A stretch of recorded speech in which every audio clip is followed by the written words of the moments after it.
Bonjour. La parole de l'enfant est-elle à géométrie variable? Longtemps, l'enfant n'a pas eu voix au chapitre. Tais-toi et mange. On ne parlait même pas de droits de l'enfant. Et sa prétendue protection prenait parfois de curieuses tournures. Dans les années 1970, de nombreux intellectuels militaient pour la pédophilie, comme un droit de l'enfant à l'amour.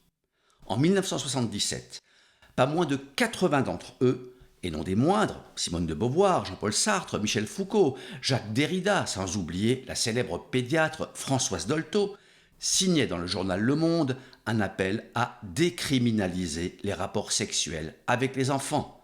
Tais-toi et donne-nous du plaisir, mais c'est pour ton bien. Et le regard sur l'enfant a changé. Surtout depuis la Convention des droits de l'enfant adoptée à New York en 1990. Parallèlement, l'enfant âgé d'au moins 13 ans, un seuil ultérieurement remplacé par la capacité de discernement, fut autorisé à s'exprimer directement devant un juge. Certains professionnels de l'enfance estimèrent qu'on est allé trop loin, que faire de l'enfant un enfant roi pouvait devenir une forme de maltraitance par perte de repères. La quasi-sacralisation de la parole de l'enfant reçut un coup d'arrêt brutal avec l'affaire d'Outreau au début des années 2000. Subitement, on a découvert que des enfants pouvaient aussi mentir. À cette époque, j'avais interviewé en vidéo un psychiatre expert près la Cour de cassation et la Cour d'assises de Paris qui disait qu'un enfant de moins de 13 ans, par définition, est manipulable. Et une juge aux affaires familiales me disait que dans un divorce, elle préférait entendre 2 fois l'enfant si ses auditions lui paraissaient nécessaires, une fois lorsqu'il réside chez sa mère et une fois lorsqu'il est avec le père, par exemple durant une période de vacances. Pourquoi? Parce que, disait-elle, l'enfant tend à répéter le discours du parent avec lequel il réside.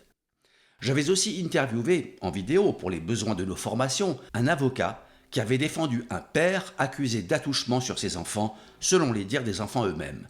L'enquête révélera que la mère avait organisé une véritable mise en scène en faisant répéter les enfants devant une série télévisée. Et aujourd'hui, après le désastre judiciaire qui a conduit à la mort de la jeune Liana et l'ampleur effrayante de la maltraitance sexuelle sur les mineurs, on procède à un nouveau virage à 180 degrés. Il faut toujours entendre l'enfant. Entendre? Oui, évidemment, à condition que l'audition soit menée par un professionnel formé et compétent. Mais croire sur parole, sans preuve et sans enquête, c'est tout de même un peu plus délicat, même si dans l'immense majorité des cas, l'enfant ne ment pas. Mais ça arrive. Et n'oublions pas que si sa protection est sacrée, la présomption d'innocence l'est aussi, avec pour effet que la pire erreur judiciaire est la condamnation d'un innocent. L'enfant peut mentir spontanément, il peut aussi être manipulé par un parent, comme dans l'exemple relaté par l'avocat, ou par son bourreau, son violeur, qui l'intimide pour qu'il se taise, ou lui fait croire que ce qui lui arrive est pour son bien, comme semblaient le revendiquer ces intellectuels qui prônaient la pédophilie dans les années 1970.